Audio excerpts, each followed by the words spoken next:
Olá a todos! Hoje o nosso vídeo é sobre o sono e a sua importância na idade infanto-juvenil no âmbito do projeto Amar e Cuidar. O sono na idade infanto-juvenil é um período crucial de descanso e restauração, fundamental para o crescimento e desenvolvimento saudável das crianças e adolescentes. Durante esta fase, o sono desempenha papéis específicos que contribuem para o bem-estar físico, mental e emocional. Cada etapa do sono desempenha uma função única na restauração e renovação do corpo e da mente. O sono interfere ainda na consolidação da memória e no armazenamento de informações aprendidas durante o dia. O sono é também vital para a regulação de diversos processos fisiológicos, como a regulação da temperatura corporal, a função imunológica, que consiste na função que combate os vírus, as bactérias e os parasitas, o metabolismo e a regulação hormonal. Um sono adequado, durante a infância e a adolescência, promove uma vida adulta equilibrada e saudável. Falando então sobre a importância de uma boa higiene do sono.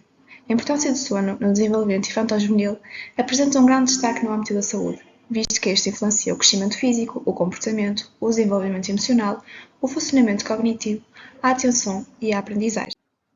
Segundo a literatura, um sono infanto-juvenil pobre em qualidade e quantidade está relacionado a déficit de atenção e memória e a perturbações comportamentais de externalização, como a agressividade e a hiperatividade.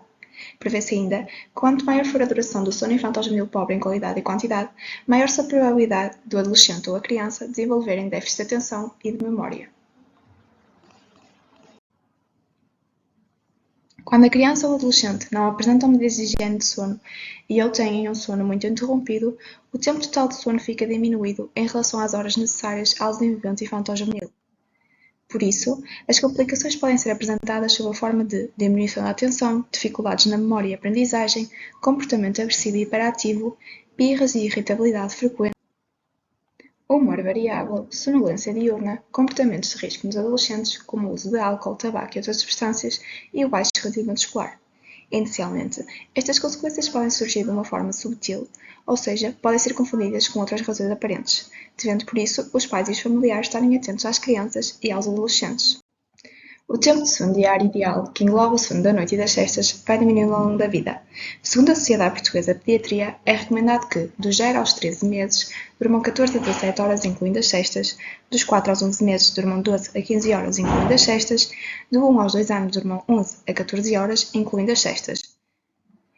Dos 3 aos 5 anos, durmam 10 a 13 horas, incluindo as cestas, sendo que a partir dos 6 anos deixa de existir as cestas e passa apenas a haver sono noturno, devendo dormir dos 6 aos 13, 9 a 11 horas e dos 14 aos 17 anos, durmam de 8 a 10 horas. Sendo assim, passamos ao exemplo de algumas medidas de higiene de sono para que as nossas crianças e adolescentes tenham um sono mais saudável. A primeira dica é ter um horário regular de sono, ou seja, o horário de deitar e levantar deve ser igual diariamente, não devendo variar mais do que uma hora aos fins de semana em período de férias, uma vez que os nossos adolescentes e crianças desregulam muito o sono no período de férias letivas, uma vez que se deitam mais tarde e acabam por se levantar mais tarde, o que não deve acontecer. Devem ainda ter um ambiente no quarto sossegado, escuro e ameno. A criança e o adolescente devem sentir que o quarto é um local agradável para poder estarem e para poderem descansar tranquilamente. Devem ter uma rotina de deitar, ou seja, antes de deitar deve haver uma sequência de atividades habituais que preparem a criança e o adolescente para o sono, como por exemplo jantar, tomar banho e ir para o quarto ler uma história. Não devem ter fome quando se forem deitar, ou seja, a sensação de fome pode atrasar e perturbar o processo normal de adormecer. Devem evitar ingerir líquidos excessivos na hora de deitar. Durante a noite, a necessidade de despertares repentinos para ir à casa de banho prejudica o sono reparador. Devem evitar alimentos e bebidas estimulantes nas horas antecedentes ao deitar. Os refrigerantes e chocolates são exemplos de produtos que contêm cafeína e que podem perturbar o sono quando ingeridos após a hora do lanche, devendo por isso ser evitados. Devem desligar os equipamentos eletrónicos uma hora antes de dormir e deixá-los fora do quarto. O ruído e a luminosidade dos telemóveis, computadores, televisões, consolas de jogos atrasam a chegada de sono e perturbam a sua duração. E, por fim, educar sobre a importância do sono. Ensinar e explicar a importância do sono para a saúde física e mental. Ajudar as crianças e adolescentes a entender como o sono afeta o seu humor, energia e capacidade de concentração será uma dica muito importante. Mas o meu filho não dorme sozinho. E agora? É necessário que os pais iniciem uma transição gradual para a própria cama da criança, começando por passar algum tempo com a criança no quarto, quer seja a ler uma história ou ouvir música, para que a criança se sinta confortável naquele ambiente. Depois desta etapa, devem aumentar gradualmente o tempo até que esta seja confortável, devendo ser gentis, mas firmes neste processo. A criança deve ser deitada sonolenta, mas acordada, para que consiga aprender a adormecer sem a presença dos pais. Com isto, a criança ganhará autonomia e conseguirá adormecer sem a presença dos mesmos.